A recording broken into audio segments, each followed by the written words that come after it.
When you suggest that you have space, therefore second law of thermodynamics doesn't apply, it's a begging the question fallacy. So often I will ask fundamentalist religious zealots, beyond your fundamentalist religious zealot belief that the sky is a vacuum, how can you have gas pressure without a container? Because the natural instinct of a fundamentalist globe-believing fundy, it's a bit redundant, is to beg the question of the sky vacuum and then tell us that obviously the second law of thermodynamics doesn't apply because the gas isn't filling my presupposition that the sky is a vacuum. Well, that's a begging the question fallacy, to assume that you've got a sky vacuum and therefore not require a justification for its violation of that particular law. That would be an entropy increase, or standard gas law. The volume that you would calculate it with would be the volume of space the gas has to fill. And if the sky was a vacuum, that would be an availability of volume for the gas we breathe to fill. And fill it must. That's what gas does. It expands in all directions. So the gas we're breathing, which is at pressure, would fill the sky vacuum.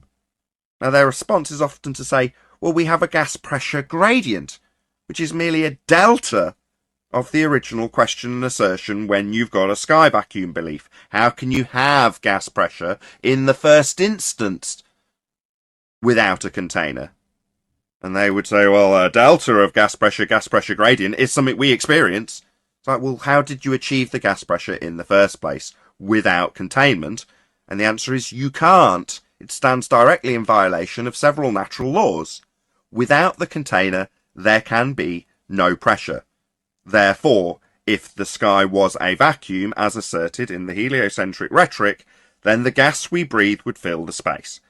Outer space, claimed to be a vacuum, is fake. Therefore, any claims from that claim to be sky vacuum are automatically fake, including but not limited to pictures of Earth from space.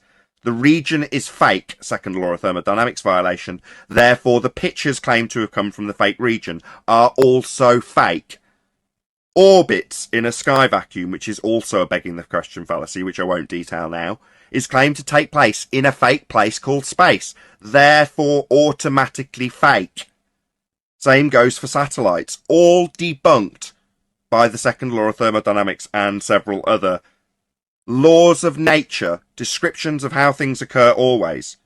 Standard gas law, Boyle's law, Avogadro's law, these are all violated by the assertion that we have a sky vacuum. We don't. And any stage performance that comes from that region is also fake, including the ISS, taking place on a stage on Earth, on high wire, not in a second law of thermodynamics violation sky vacuum. You can't have orbital mechanics without an assumption of the R value, and we've debunked it with the black swan.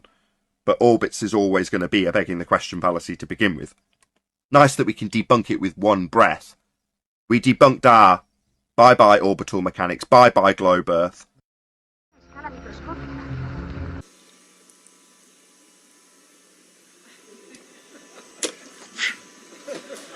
That was great.